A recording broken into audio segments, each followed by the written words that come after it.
speaker is Peter C. Newman, and the thing about Peter C. Newman is he's pulled off the seemingly impossible task of making Canadian politics and Canadian politicians, Canadian big business and Canadian big businessmen interesting, even exciting. And while he still considers himself something of an outsider, he, however, thrives on the most inside of information and manages to get people who wield substantial power and make lots of money to say very revealing things about himself, about themselves. He said a lot of revealing things about himself in a memoir that he's just published called Here They Be Dragons, and in it he catalogs, how many wives was it, Peter?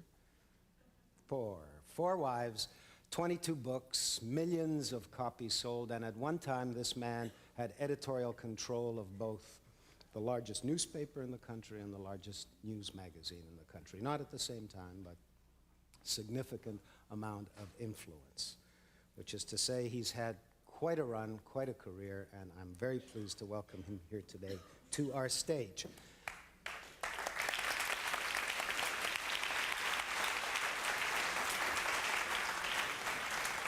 There's one other benefit I want to point out of buying Peter's book, which is it would be a good way to begin your new health and exercise regime if you have followed the people who spoke this morning. Thank you, Peter. Actually, you get a free subscription to Gold's Gym if you buy it. Well, I'm going to, I've made my reputation as a storyteller. Most of my stories are true. If they're not true, they ring true. So I'm going to tell you a bunch of stories. Well, I want to talk a little bit about something that hasn't been mentioned enough at this wonderful conference, and that's Canada. I want to talk about Canada. I came here as a refugee in 1940, and I'm Jewish, and there were only 7 families admitted to Canada between 1940 and 1946. The Deputy Minister of Immigration, when he was asked how many Jews should be let in, he made that famous quote, "One is too many." And the only reason we got in, well, there were 2 reasons.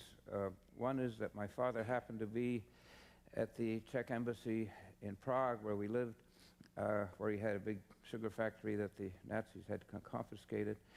And he happened to be there at the same time that the representative of the CPR was there, and he bought a farm through the CPR. It was only a 10-acre farm. It was a very small investment, but it was enough to give us one leg up.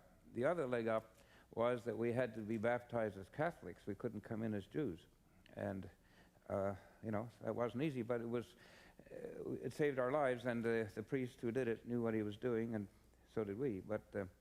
And we went back to our faith. But those were the circumstances that I started in. Didn't know a word of English, didn't know anybody here. And I was trying to figure out how can I become a Canadian, because that's what every immigrant wants. That's his first priority. And it's very difficult. I mean, how can you be recognized as a Canadian? You look like everybody else. So I figured it out. I needed something that said Canada on it. And so I joined the Canadian Navy, and it had these badges on the shoulders which said Canada. So suddenly I was a Canadian. I joined the Reserve Navy, and I spent the next 42 years in it. Started as an ordinary seaman and ended up as a captain, and the first Jewish captain in Canadian naval history, and it was a very wonderful experience. The Canadian Navy is, except during wartime, of course, is not really we don't shoot at anybody. We just patrol, and if you want to tell which ship is a Canadian, it's the one that the vultures are flying over, because we don't have very up-to-date vessels.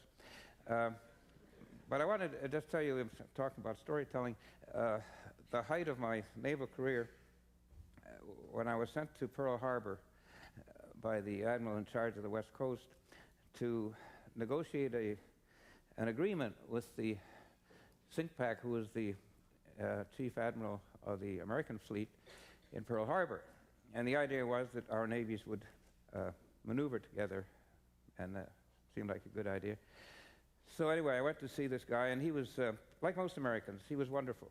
I love Americans individually. Collectively, they scare the hell out of me. But he was a really nice man, and at the end of our conversation, he said, is there anything I can do for you?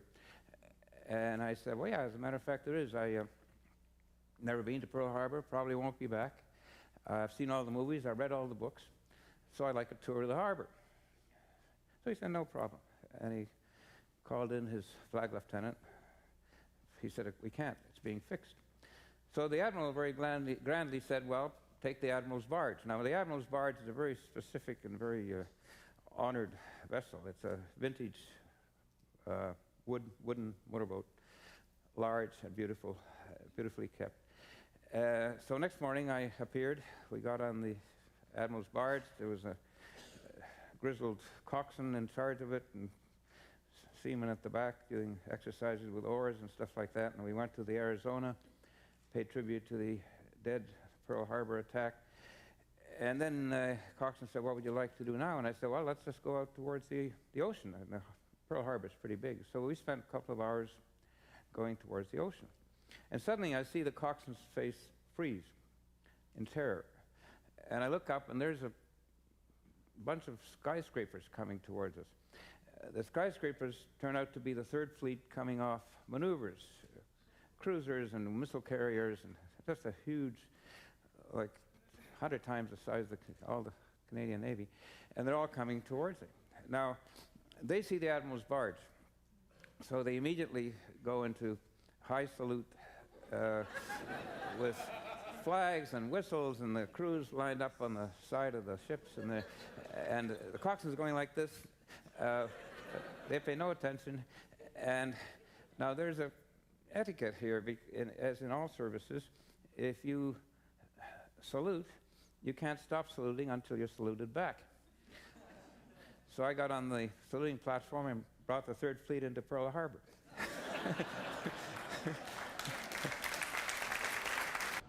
That's my memoir.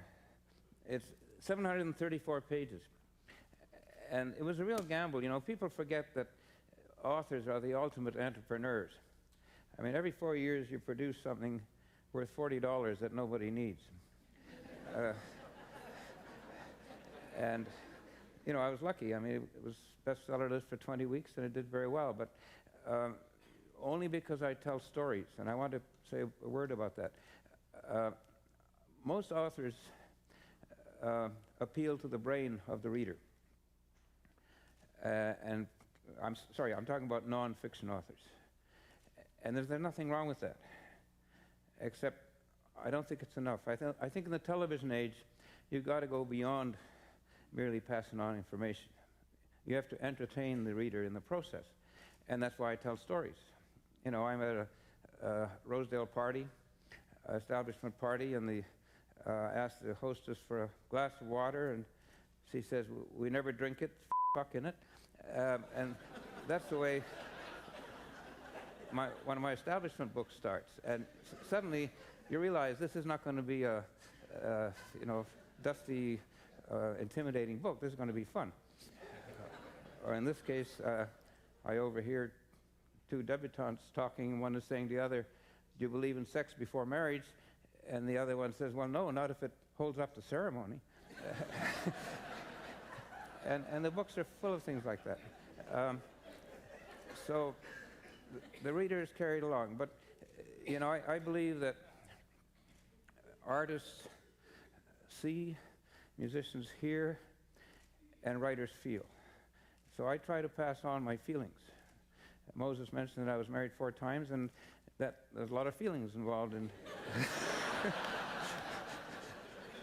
As I said about one of my divorces, we split up on religious grounds. I thought I was God and she didn't.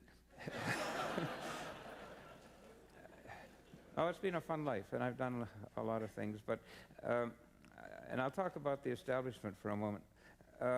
Everybody assumes that I just walked in and phoned, got appointments with these people. Well, I didn't. They're very hard, then and now. because their whole thing is secrecy in terms of taxes, in terms of addresses, in terms of kidnappings, everything. So the dean of the establishment at that time was a guy called Bud McDougald, who had never talked, he was in his 60s, he never talked to a journalist, and he wasn't going to talk to me. He controlled Argus, which was the preceding company to Hollinger, which Conrad Black later cratered, and I'll be coming to him in a minute.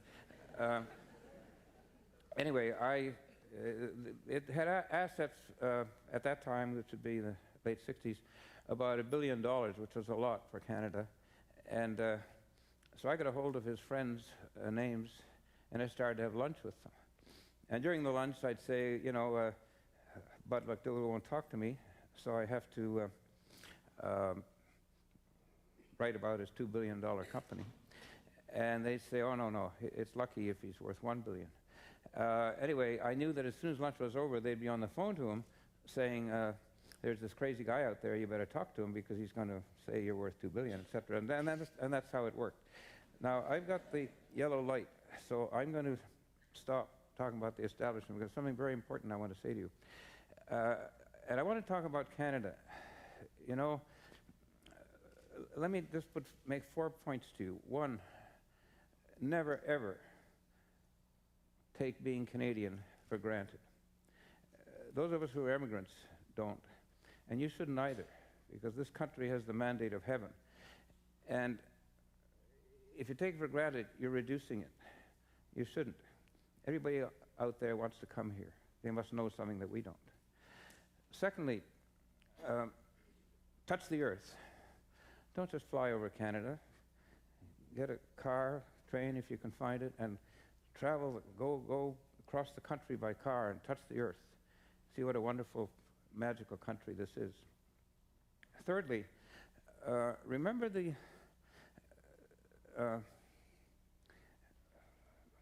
conclusion of the evolutionary theory. Everybody thinks that it's the survival of the fittest. It's not the survival of the fittest. What the text said, survival of the most adaptable. And we Canadians are very adaptable, and that's where we're going to do well in this century. And the fourth thought is we're married to the future. You know, the 20th century was supposed to belong to us. It didn't, but we belong to the 21st century because we are adaptable, because we have, what, 4 trillion barrels of oil in Alberta, 15% of the world's fresh water. We can sell North American technology without a political agenda, as the Americans have. So we have all kinds of advantages.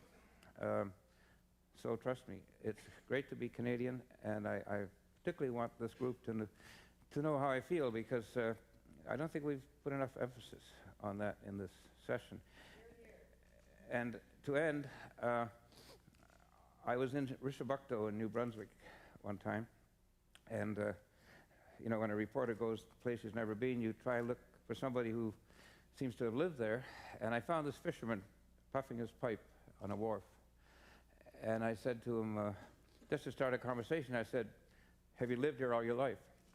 And I've never forgotten his answer because it summed up the optimism I feel about my Canada.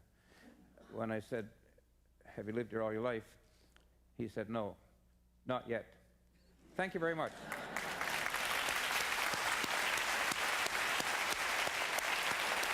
Peter.